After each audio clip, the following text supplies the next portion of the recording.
pas ce que ce qu'on va en penser les uns et les autres, c'est pas certain. Moi, je vois surtout une photo très féminine, une attitude très féminine. Oui, et d'ailleurs, c'est ça. Il y a une figure d'androgénéité. Oui, en plus le corps. Tout à fait. Oui. Ah ouais. Oui.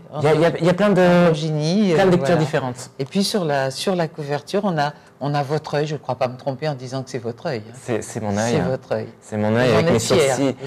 C'est la seule chose que j'ai de beau dans mon corps. Voilà, je rigole. Mais... Et puis il a fallu 4 personnes pour faire... C'est vous qui avez décidé que c'était vous qui l'avez fait. Ah non, c'est parce qu'on me l'a dit. On vous l'a déjà dit. On me l'a déjà dit. Après, moi, je crois des fois ce qu'on me dit. mais oui, et puis c'est un œil qui fait ouvrir l'œil et le bon sur un univers qui nous est caché, quoi.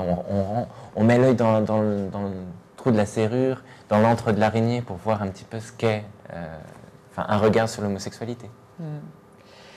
Donc vous n'êtes pas prêtre parce que c'est pas facile d'être prêtre quand on est homosexuel. Oh, vous savez, je connais... Mais il y en a plein d'homosexuels chez les prêtres. Il y en a qui pratiquent, on le sait. Quoi. Alors, il y en a qui se ressentent... de scandales comme ça dans le monde. Déjà, il y en a pas des masses. C'est pas parce qu'on monte en épingle juste un cas... oui, parce que les cas de pédophilie, on les voit surtout dans la population hétérosexuelle. Et ça non, reste je parlais choquant. pas de la pédophilie. Hein. Et même l'homosexualité, c'est-à-dire les cas où il y a des prêtres qui vivent leur homosexualité, qui vont au Sénat, etc. Vous mettre à alimenter l'amalgame qui est fait entre homosexualité et pédophilie. Bien sûr, mais je ne le fais pas. Je le fais pas. Je dis juste qu'il y a des réputations de mauvaise foi qui le font. Bien sûr. Mais c'est pour ça, pour vous dire que déjà, je connais des prêtres qui sont homos. Alors certains, malheureusement, qui n'arrivent pas à contrôler et qui pratiquent, mais ça ne fait pas d'eux des mauvais prêtres. Au contraire, je dirais que quand on a une blessure, quelle qu'elle soit, et la blessure homosexuelle, c'est une blessure humaine parmi d'autres, eh bien, ça dépend comment on la vit, mais ça peut être, justement, ça peut faire des prêtres des personnes encore plus proches des gens et des souffrances des gens. Et une fois que la blessure est donnée, c'est une porte ouverte, c'est un cœur ouvert. Et les prêtres que je connais qui sont homosexuels, ils sont d'une sensibilité, d'une finesse, d'une proximité, parce que justement, ils connaissent aussi un peu leur fragilité. Je trouve que l'homosexualité non pratiquée, mais reconnue et donnée dans la prêtrise, ça donne des gens très, très, très, très compatissants. Espérons-le. En tout cas, ça fait de vous quelqu'un qui n'est pas très légitime pour parler du mariage, puisque les prêtres, jusqu'à aujourd'hui, ne se marient pas. Mais attendez, j'en reviens à notre sujet. Je suis un enfant du mariage. Mes parents sont mariés et depuis plus de 40 ans maintenant. Donc, pourquoi penser qu'on est légitime à parler d'un sujet si on le vit? Dans ces cas-là, il n'y a plus de philosophes. C'était une façon de ma part de revenir au sujet du mariage. Je retiens que vous avez dit que vous êtes pour le mariage pour ceux qui le veulent. Ah non, je suis pour le mariage entre un homme et une femme. Tous ceux qui le veulent, non, vous avez dit. Non. La loi aurait dû être posée en ces termes. C'est pas le mariage pour tous, c'est le mariage pour tous ceux qui le désirent. Le mariage mais bien sûr, c'est pas le désir. Non, mais le pourquoi mariage. Vous leur refusez ce droit? Mais pourquoi est-ce que vous considérez que les homosexuels sont des êtres humains à part? Mais pas du tout. D'ailleurs, individuellement, une personne homosexuelle a le droit de se marier. Et pourquoi n'ont-ils pas droit au même droit, pardon? Les personnes homosexuelles, même moi, si je veux me marier avec une personne du sexe complémentaire, je le peux. On ne nous retire absolument pas le droit.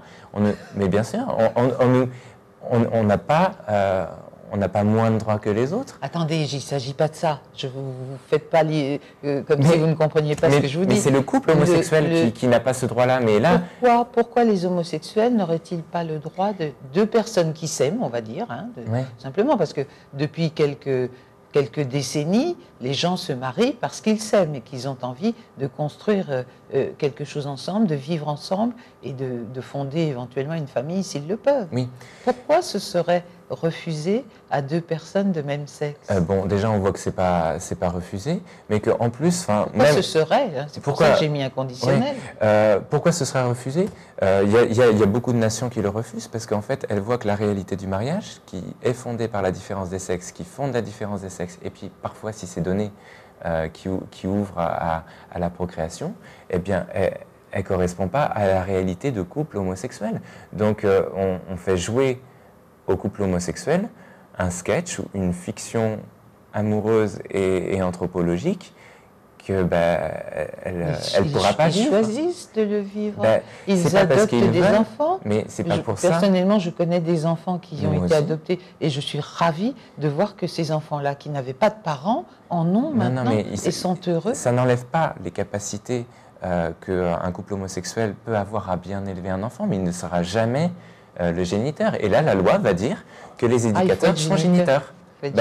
Oui, pour être parent. Ouais, oui. Sauf que vous êtes dans un pays, en Martinique, où les géniteurs, hommes, j'espère que c'est de moins en moins, mais leurs responsabilités de géniteurs, ils ne les prennent pas tellement. Le nombre de familles où il n'y a que l'homme, que la femme qui... Dans les couples homo. Non, mais je voulais juste mettre le doigt sur l'hypocrisie de cette système. Loi, oui, de cette loi. Pas de cette loi. Pas de cette loi. De tous ces gens qui se sont levés, qui se sont mis debout pour refuser à des homosexuels un droit qu'ils ont eux, sous prétexte qu'ils sont homosexuels. Dany, regardez ceux qui proposent le mariage pour tous, qui donc normalement le respectent, c'est ceux qui le dénigrent. Madame Taubira, elle dit le mariage pour tous, donc c'est une loi ouverte, mais le mariage c'est une institution de l'exclusion. On a envie de lui dire, mais pourquoi vous voulez nous le donner alors? Non, mais il ne s'agit pas de ça. Philippe Arignot, il ne s'agit pas de ça. Il s'agit simplement de faire en sorte que les personnes homosexuelles qui souhaitent se marier le puissent. C'est tout. Et pourquoi? Pourquoi? Tout simplement parce que ça leur ouvre des droits. On sait très bien qu'actuellement, un couple homosexuel qui vit ensemble, qui achète une maison, deux femmes ou deux hommes achètent une maison ensemble, quand l'un des deux décède... Non, parce que ça, il n'y avait pas besoin du mariage. Il s'agit de droits. Non, alors déjà, un droit n'est pas positif en soi. Et puis, peut-être qu'il y a des homosexuels qui ont envie de ne pas... qu'on ne les considère pas comme des êtres humains différents des autres. Dire que les situations sont différentes, ce n'est pas de la discrimination. Du point de vue des droits. Mais même au niveau des droits. Mais un droit n'est pas positif en soi.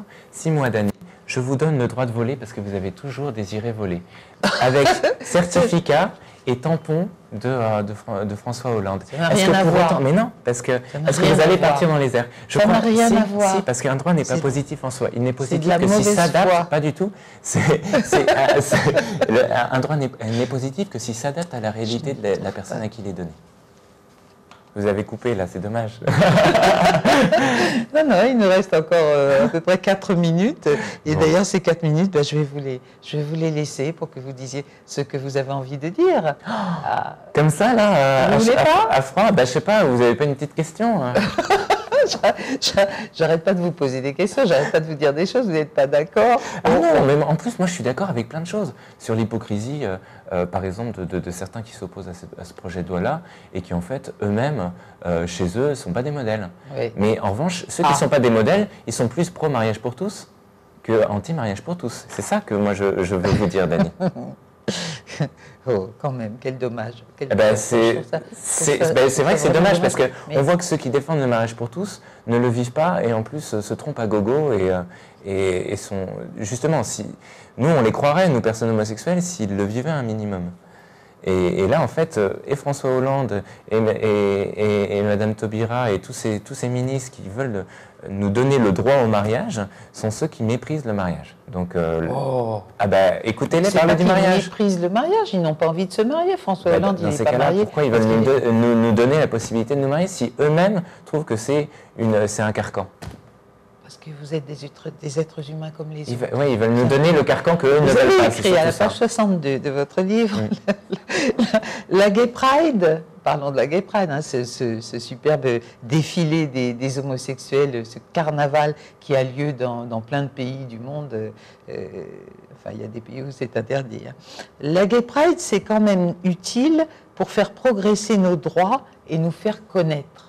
Vous avez bien dit ça, pour faire progresser nos droits. Oui, c'est-à-dire nos droits fondamentaux, pas des droits comme le mariage pour tous, où là, ce n'est pas un droit fondamental. On ne reconnaît pas ni la réalité de notre couple, ni ce que l'on vit. En revanche, les droits fondamentaux, oui, Et je pense que nos droits fondamentaux concernent non pas les droits des homos, comme si on était une espèce à stigmatiser ou à sacraliser, mais ça relève des droits de l'homme. Et là, on a transformé bizarrement les droits de l'homme en droits des homos. Ça paraît comme ça tout à fait anodin, mais en fait, on a gommé chez les personnes homosexuelles leur humanité. Alors, et on a transformé... Quel droit voulez-vous faire progresser dans ce cas? Je vous pose la question. Quel droit? Les droits à être respectés en tant qu'homme ou femme. Les droits aussi à être défendus en cas d'agression. Les droits aussi à ce que notre désir homosexuel soit reconnu et puisse être expliqué, analysé. Le droit aussi de réunion, parce que vous voyez, la communauté homosexuelle, moi je trouve qu'elle est belle à partir du moment où l'amitié, elle est mise au centre, et que je trouve que ça peut être très très sain de nous permettre, et qu'une société nous permette à nous, personnes homosexuelles, de nous réunir. Le droit d'association, par exemple. Le droit à... Voilà. Philippe Arignaux, vous écrivez en conclusion de votre livre « Il est probable que je sois aussi le plus grand psychopathe homophobe de tous les temps ». J'avoue que je me pose la question. Merci beaucoup. Ça c'est de la conclusion, ça. Mais après, oui. Voilà la conclusion. Non, mais lisez, si vous voulez en savoir plus, voilà. L'homosexualité en vérité, c'est Philippe Arignaux et il parle, comme vous l'avez vu dans cette émission, calmement d'homosexualité et il a peut-être envie, sûrement d'ailleurs, qu'on l'écoute. Et merci. Merci beaucoup, Denis. Merci à vous. Merci. Merci à vous. Merci à tous ceux qui nous ont suivis. Merci à Jean-Michel Césaire pour la réalisation technique de cette émission. À très bientôt pour une autre conversation. Bye bye.